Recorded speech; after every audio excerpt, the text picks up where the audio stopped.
Científicos han logrado por primera vez regenerar células del riñón y recuperar la función del órgano. Esta noticia fue publicada por el periódico O Globo y mucha gente me pidió que comentara sobre esto. Es un tema súper interesante y trae mucha esperanza en el tratamiento de la enfermedad renal crónica. Como es un tema complejo, te voy a explicar todo detalladamente, así que quédate conmigo hasta el final. Hoy, voy a hablar sobre una noticia que salió en O Globo. Es un artículo científico publicado en la revista Nature Communications. Los investigadores descubrieron algo que promete ser un futuro tratamiento para la enfermedad renal crónica, un anticuerpo neutralizante de la interleucina 11. Los resultados fueron muy alentadores, mostrando una mejora significativa tanto en los casos de injuria renal aguda como en la enfermedad renal crónica. Las interleucinas son proteínas que actúan en el sistema inmunológico.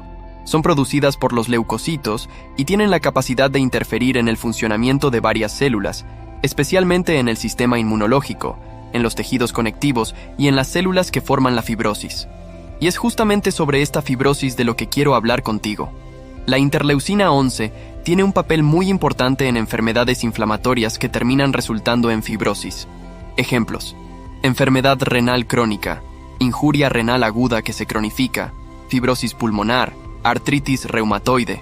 Son todas enfermedades inflamatorias que, con el tiempo, progresan hacia una fibrosis. Ahora, te debes estar preguntando, ¿qué es esta fibrosis? La fibrosis es básicamente un tejido de sustitución del órgano que se está perdiendo. Imagina el riñón con esa forma de frijol. A medida que el riñón sufre lesión tras lesión, las células funcionales son sustituidas por células llamadas fibroblastos, que producen mucho colágeno. Este colágeno es muy endurecido, pareciendo incluso una goma. Por eso, mucha gente dice que el riñón crónico parece una goma. Empieza a disminuir de tamaño, y este es el proceso que llamamos fibrosis. Entonces, la interleucina 11 es la sustancia que está actuando directamente en este proceso de fibrosis. Y la pregunta que surge es, si bloqueamos esta interleucina 11, ¿pararíamos la fibrosis? Este trabajo científico es experimental, aún preclínico, es decir, no se ha realizado en seres humanos. Lo probaron en ratas de laboratorio, aplicando un anticuerpo neutralizante de la interleucina 11, que es la que causa la fibrosis. Si bloqueas la 11, teóricamente, podrías bloquear la formación de esta fibrosis. Los investigadores llamaron a este anticuerpo neutralizante X2003. Ese nombre le dieron al producto, y los resultados mostraron una mejora significativa en los casos de injuria renal aguda y enfermedad renal crónica inducida en ratas. Este segundo resultado trajo mucha esperanza a las personas y fue ampliamente celebrado por los científicos, llegando incluso a ser divulgado en la prensa. Las ratas tuvieron una recuperación en el tamaño de los riñones que estaban disminuidos, una reducción de la fibrosis renal y una mejora en las tasas de urea, creatinina y albúmina urinaria. Ahora, es importante que entiendas que los modelos experimentales son artificiales. Montan un escenario artificial para simular una enfermedad renal en las ratas, usando una sustancia tóxica que lesiona las células renales, induciendo la enfermedad en estos animales. Esto es muy diferente de lo que ocurre en los seres humanos. En las ratas de laboratorio estamos hablando de una única enfermedad, con ratas que tienen vidas muy parecidas y viven en un ambiente controlado. En la vida real, la enfermedad renal crónica involucra enfermedades metabólicas como la diabetes, enfermedades autoinmunes como el lupus, enfermedades genéticas como la enfermedad renal poliquística. Estas son enfermedades muy diferentes, con comportamientos diversos. Entonces, lo que funciona en las ratas de laboratorio no necesariamente tendrá el mismo efecto en los humanos, que tienen una variedad de condiciones y factores a considerar.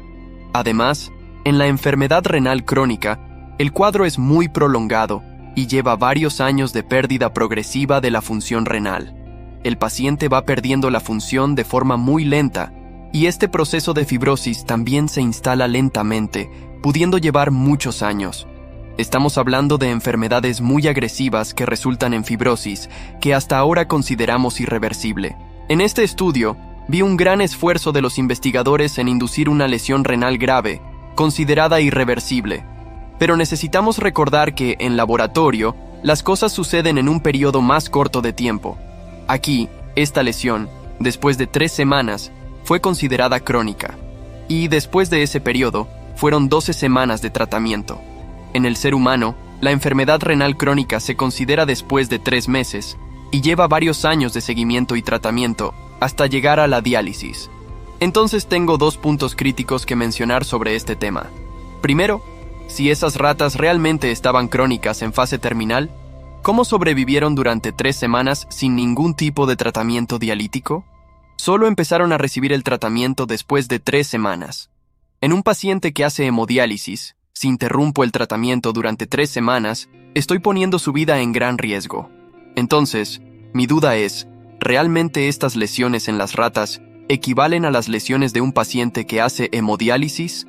El segundo punto crítico es que, por más esfuerzo que se haga para simular una enfermedad renal crónica en fase avanzada, ningún modelo experimental llega cerca de la realidad de un paciente que hace hemodiálisis crónicamente durante muchos años. Entonces, esta es una cuestión que, por ahora, no podemos responder, incluso con un estudio tan interesante e importante como este. Ahora, vamos a la parte más optimista del video. Por una cuestión de honestidad intelectual, no puedo crear expectativas o falsas esperanzas sin comprobación científica, pero, al mismo tiempo, no puedo quitar la esperanza a las personas. Entonces, voy a separar algunas indicaciones que creo que este tratamiento puede tener en el futuro, en caso de que se convierta en un medicamento comercializado. Primero, la prevención y tratamiento de la injuria renal aguda. El uso de este anticuerpo es posible, necesita estudio clínico, pero puede mejorar la injuria renal aguda, revertirla de manera más rápida e incluso prevenirla. La segunda indicación es la prevención y tratamiento de la enfermedad renal crónica de instalación súbita. Es ese paciente que tiene una injuria renal aguda prolongada por una lesión que se perpetúa, muchas veces debido a infecciones de repetición, uso de antibióticos, nefrotoxicidad. El paciente entra en diálisis y hace 6 meses no tenía nada en los riñones. Entonces, esta enfermedad renal crónica que se instaló recientemente puede revertirse con este tipo de terapia. La tercera indicación prometedora es el retraso de la progresión de la enfermedad renal crónica en fase intermedia, como en el estadio 3A o 3B. Ese paciente que está avanzando rápidamente hacia el estadio 5 tal vez pueda tener la progresión de la enfermedad frenada o incluso revertida, mejorando la función renal con este tratamiento. Algunos puntos críticos que necesito mencionar, o mejor, algunas preguntas. ¿En qué causas de la enfermedad renal crónica funcionaría mejor este tratamiento? ¿Para diabéticos e hipertensos? ¿Nefritis? ¿Enfermedades autoinmunes? ¿Enfermedades genéticas? ¿Cuál es el grado de eficacia en seres humanos? Aún no lo sabemos. ¿Y cuál sería el efecto en riñones atrofiados por enfermedades prolongadas en pacientes que hacen hemodiálisis durante más de 5 o 10 años? ¿Qué podría pasar? Esta es una pregunta crucial, porque hasta ahora no tenemos conocimiento de ningún tratamiento capaz de restablecer totalmente la función renal. Digamos, crear un nuevo riñón donde hoy existe fibrosis, ese riñón totalmente endurecido. Estoy diciendo esto, amigos, no para ser pesimista, sino porque realmente este es el mayor desafío de la nefrología actual. Mucha gente preguntó en los comentarios cómo hacer para conseguir este tratamiento. Desafortunadamente, esto aún no es posible porque no se han realizado estudios clínicos. En caso de que esta droga sea aprobada para estudios clínicos, aún tendrá que pasar por un largo camino. Primero tenemos la fase 1, donde el medicamento se aplica en personas saludables, voluntarias, solo para ver si es seguro, si no causa efectos secundarios graves. Solo después de eso, va a la fase 2 y fase 3, donde se probará en pacientes para ver su eficacia, si realmente funciona en seres humanos. ¿Cuál es la dosis ideal? ¿Cuántas veces al día se toma? ¿Los resultados son positivos? ¿Cuáles son los otros efectos secundarios? ¿Y las cuestiones de seguridad? Es ahí donde un estudio comienza a tomar forma y a ir en la dirección de convertirse en un medicamento. Es importante dejar claro que, aunque los resultados parezcan prometedores en la fase experimental, solo una minoría de las drogas probadas termina convirtiéndose en medicamentos que llegan a las farmacias. Es un verdadero embudo, un trayecto muy largo que lleva varios años. Para que te hagas una idea, de miles de estudios clínicos de laboratorio, solo algunas decenas se convertirán en estudios clínicos, y la mayoría de esos estudios clínicos fracasa. Al final, solo el 10% de las drogas terminan convirtiéndose en un medicamento. Si todo sale bien, si esta droga es aprobada para estudios clínicos y demuestra seguridad, aún necesita avanzar en las fases de los estudios clínicos, fase 2, fase 3, demostrando eficacia y resultados positivos en pacientes con enfermedad renal. Creemos que el registro en la FDA y en la Anvisa llevará al menos 10 años. En algunos casos puede llevar hasta 15 años para el registro de la droga. Este plazo de 10 a 15 años no es una opinión mía, es el promedio que se tarda en aprobar un medicamento para cualquier tipo de enfermedad por la industria farmacéutica en general. Espero que este contenido te haya ayudado a entender mejor esta cuestión. Si aún tienes dudas, déjalas en los comentarios. Y si puedes, ayuda al crecimiento de nuestro canal invitando a más amigos a suscribirse y compartiendo este video en tus redes sociales y en los grupos de WhatsApp. Ahora haz clic en uno de los videos que aparecen en la pantalla y aprende aún más sobre cómo cuidar tu salud. Si tienes alguna duda o pregunta, deja tu comentario abajo y estaré feliz de responder. Comparte este video con tus amigos y familiares. Comenta también de qué ciudad eres. Me gusta mucho saber de ustedes. Mi nombre es Dr. Oliveira. Este es Corazón Saludable.